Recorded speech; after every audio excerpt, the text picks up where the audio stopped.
Megan Thee Stallion is not letting up on Milagro Grams, and I don't blame her at all. I already told you guys, I covered every single day of testimony during the Milagro Grams trial. The only day that I was not there is the day that the jury rendered a verdict, and it's because it was past Thanksgiving weekend and I had to come back home. But I got all the notes, all the information, 90 pages out of a 7-day live testimony trial. And I have stood 10 toes when I said that Milagro Grounds, as a matter of fact and as a matter of law, does not qualify as a media defendant in the case of Megan Pete versus Milagro Cooper, because it's solely based on the fact that Milagro Grams pushed a one-sided narrative favorable to Tory Lanez opposed to just reporting the news. You understand what I'm saying? So there has been an update. Megan Thee Stallion versus Milagro Cooper. Clark Lockley, LLP, one of the nation's top defamation firms, has moved to appear as pretty much anonymous in support of Megan Pete's motion to reinstate the jury's defamation verdict. Key points from the filing.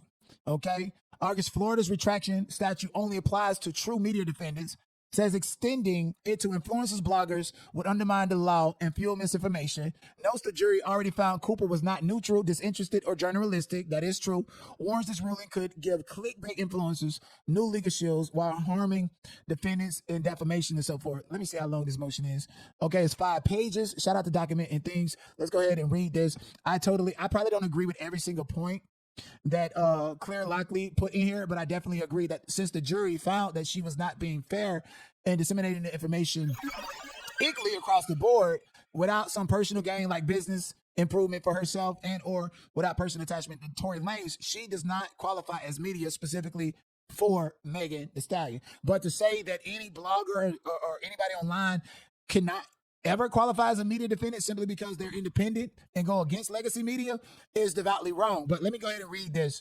Clark Lockley respectfully moves for leave to appear anonymously in support of plaintiff Megan Pete's motion to reinstate the jury's verdict as to defamation claim and to amend final judgment or renewed motion for judgment as a matter of law, and to file this brief attached here to as Exhibit A. This court's decision on Mrs. Pete's motion will have far-reaching consequences in Florida's retraction demand statute, Florida Statute Section 770.01, and Claire Lockley seeks to offer its expertise, born of his many first-hand experiences with retraction demands involving social media influencers and litigation involving retraction demand statuses on the issues raised in Mrs. Pete's motion. Since its enactment and through the rise of the internet, blog sphere and so-called influencer section 770.01's application has been strictly limited to members of the media as distinguished from private persons. And it only applies when media defendants publish allegedly defamatory content in the course of furthering the free dissemination of information or disinterested and neutral commentary or editorialized as the matter of the public interest. The status's purpose was and is to ensure that the press can function as a bulwark against government censorship by guaranteeing and the opportunity to retract false reporting and avoid the chill of potentially ruinous defamation liability, extending the status's protections to social media influencers like Mrs. Cooper, who admitted that she is an entertainer, not a journalist, and who the jury did find not provide disinterested or neutral commentary rather than advocating for a particular client or personal interest, and did not impartially disseminate information rather than acting primarily to promote her own business, products, or services. And a quoted verdict form would be basically against its purposes, and it would improve a marked novel protection for clickbait bloggers and scammers, making it even more difficult for their victims to recover. Clark Lockley is uniquely well positioned to provide guidance on this issue. Clark Lockley is the nation's premier plaintiff's defamation law firm and has been recognized repeatedly by chambers and partners in the National Law Journal, among other leading industry publications and so forth. So basically, she read down her resume and said, bitch, I'm an expert. She is not a media defendant, okay? And attached Exhibit A, which is the actual motion, and it basically quotes all the law. Now, on its face, based on what I gotten from Document and Things submission and post, is that I do agree that the jury already found Milagro was not neutral, disinterested, or journalistic, and she also admitted that she was not a journalist. So I don't think she's a media defendant. But to far reach and extend that to just everybody, that means like if I come up here and make a joke or two, and people are butthurt about it, they can just sue me for defamation without giving me the opportunity to retract or to explain it. Means that, you know, we have to look at social media policies. Social media platforms like YouTube has certain policies that go around harassment and bullying and defamation, but it does not have any bearing in the court of law.